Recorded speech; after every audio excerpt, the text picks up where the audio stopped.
The Lord be with you. And with your spirit. A reading from the Holy Gospel according to Matthew. Glory to you, Lord. While Jesus was speaking to the crowds, his mother and his brothers appeared outside, wishing to speak with him.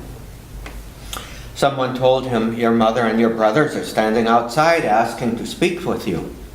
But he said in reply to the one who told him, "Who is my mother? Who are my brothers?"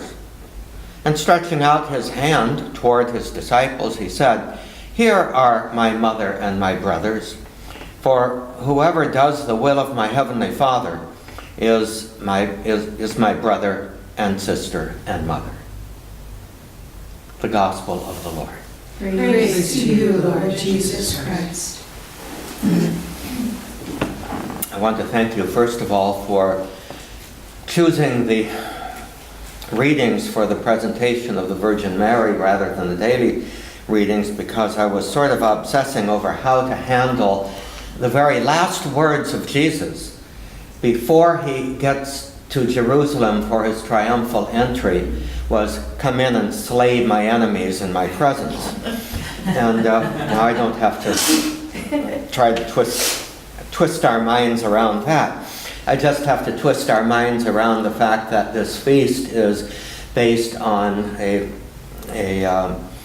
apocryphal gospel that has about the same value as the National Enquirer,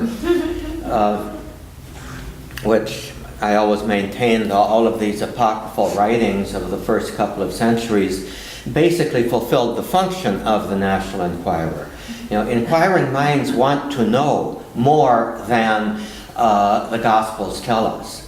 And some would say, with St. Jerome, you're not supposed to know more than that. And these apocryphal Gospels are merely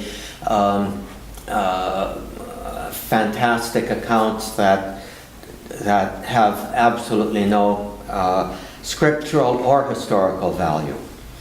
On the other hand, in the Eastern Church, remember, St. Jerome was a Western father of the Church who moved, along with his retinue of pious ladies, moved to Bethlehem, to the East. And he was, I think, fairly critical of some of the Eastern customs. But one of them was the East did tend to take these legendary accounts in the apocryphal writings a little bit more seriously than the West did.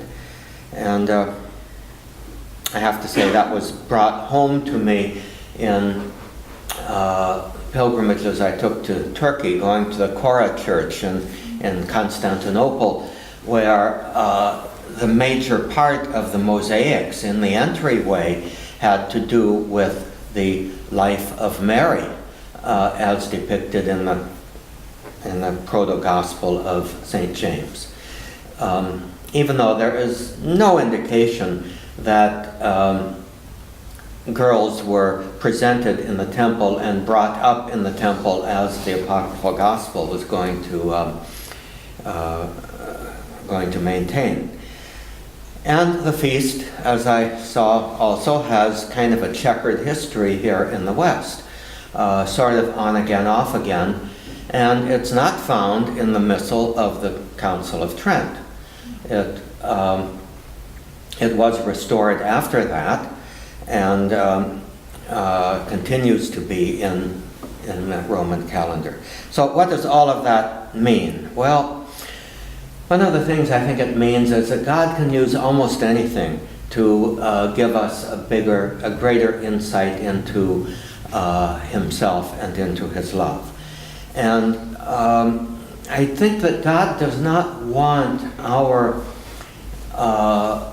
response to his love to be limited by just the stuff that we rationally decide is true or false. That God uses methods beyond our historical desires, let's say, to draw us to himself.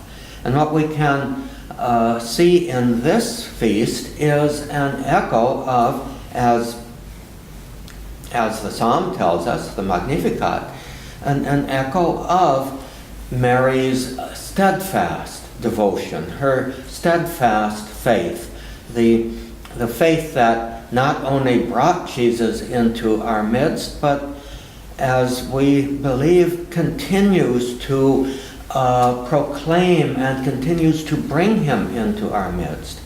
And so, just to conclude, I think this feast is telling us what